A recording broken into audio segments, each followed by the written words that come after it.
বড়দা তোমার কাছ থেকে ঠাকুরের প্রসাদটা চেয়েছিলেন, জবাব দিচ্ছ না কেন? চেয়েছিলেন। আর তুমি এখানে বসে বসে ডাল বাচ্ছিলে? এটা কি এমন জরুরি কাজ যে তুমি বড়দাকে ঠাকুরের প্রসাদটা দিয়ে আসতে পারলে না?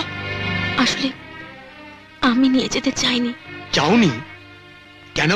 ছোটবেলা থেকে শুনে আসছি আমি অপয়া, তাই তাই কেউ কোনো শুভ কাজে বেরোবার সময় আমাকে সামনে এখানে বর্তা কোনো শুভ কাজে বেরোবার সময় যখনই আমাকে কিছু দিতে বলেছেন আমি সাহস পাইনি।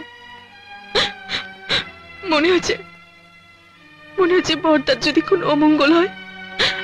আজও আশীর্বাদের জন্য যখন মায়ের প্রসাদ চাইলেন তখন আমার ভয় হলো, মনে হলো আমার হাতে করে দেওয়া প্রসাদে ওনার যদি কোনো শুভ কাজ পণ্ড হয়ে যায়। তাই তাই